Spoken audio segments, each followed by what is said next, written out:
Hello everybody, I'm Pranav and we are a team from Purdue University working on dynamics of a single rising bubble in confined stratified flow. So we have a linearly increasing stratification as we go down our field of view, and we are injecting a single bubble in this confined channel, and we are studying the liquid dynamics, and there are lots of interesting things to report here.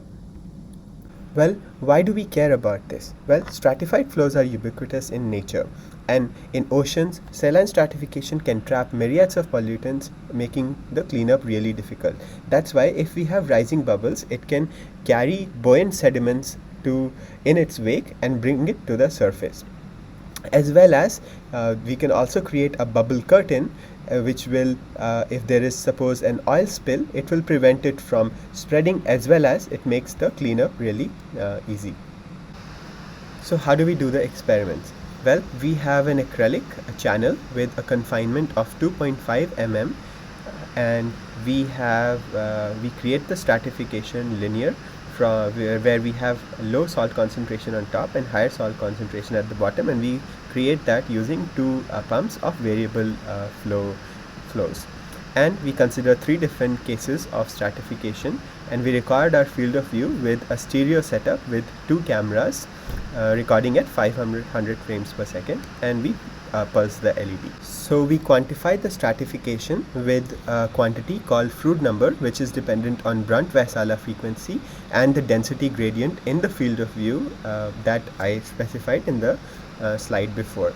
And we consider 5 trials in each of the 4 flows, which include minimum stratification, medium stratification, maximum stratification, and we have a comparison case with homogeneous, which corresponds to a Froude number of infinity, in order to compare the difference between stratification and homogeneous.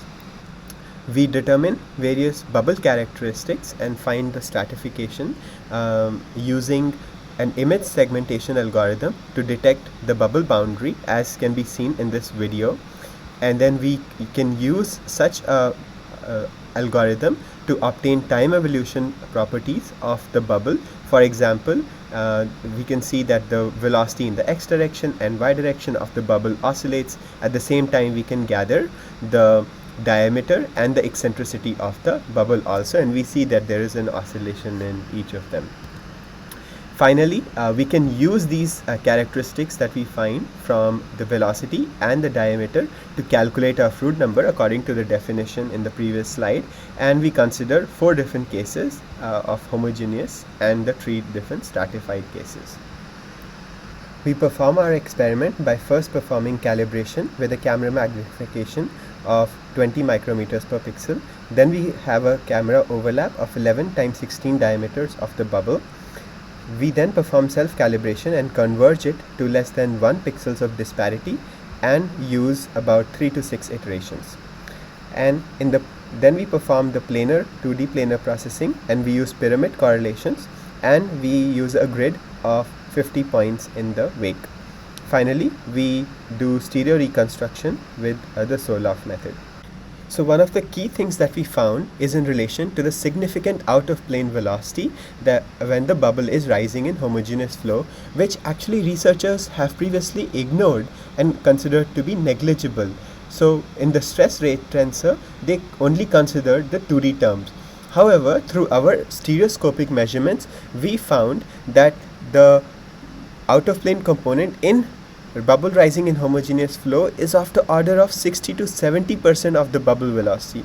We show this by making a plot here of at a single frame, and we plot the coherent structures in the back with lambda ci, and overlap them with the vector plots, and add along these vertical and horizontal lines, we plot the out of plane velocity and normalize it with the bubble velocity, as can be seen over here.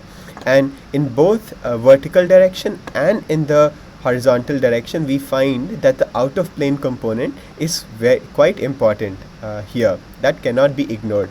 Thus, through the stereoscopic measurements, we can actually now find these additional terms that we did not have access to before to make further analysis.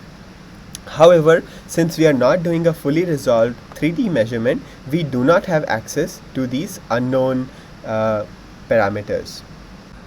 We observe this similar high out of plane component in stratified flow as well, and that is then we can actually use this additional out of plane component velocity that we have to give us a better understanding of the vertical coherent structures and the shear rate. So our future plan is to compare the different shear rate terms, so please stay tuned for the publication on that. We observe another interesting phenomena called the reverse jet. So what happens is that the wake of the bubble carries and advects this denser liquid to the top, and once this denser liquid releases, it falls due to gravity, and this creates a reversal jet that can be seen in this video. So at first there are vortices that are formed. However, we observed that there is a direction reversal, and now the vectors point to the bottom and create this reverse jet that we are trying to quantify. So what we can do is we can plot we can take a slice from this field of view and plot the vertical velocity normalized by the bubble velocity over the time the bubble has passed, and through that we can see that when the bubble has recently passed the field of view, there is positive velocity, which means that it's the wake is carrying or entraining the liquid, the denser liquid to the top. However, then there is a flow reversal, which is what gives rise to this reverse jet. So now we try to quantify this reverse jet a little bit more, and what we observe is that this reverse jet actually has a parabolic profile, and we also observe that in lower Froude numbers, which represents higher stratification, we observe that the thickness of this jet is also less or narrower. Finally, we also plot for various Froude numbers the velocity that we have, normalized velocity of the jet normalized by the Brunt-Väisälä frequency and gravity, which kind of represents the scaling factor of buoyancy and the oscillations of the density that takes place in the background.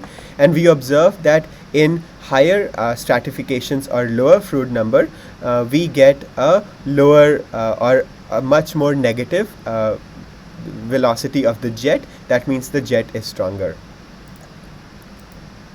So to conclude, we perform a stereo PIV experiment on bubble rising in confined stratified flow. We observe that there is a significant out of plane velocity component which is not reported in literature for homogeneous and stratified flow. And we also observe that there is this reverse jet that forms after the bubble has passed that can possibly enhance the mixing. Thus, in oceanic or industrial applications to mix stratified fluids, rising bubbles can be incorporated. Thank you.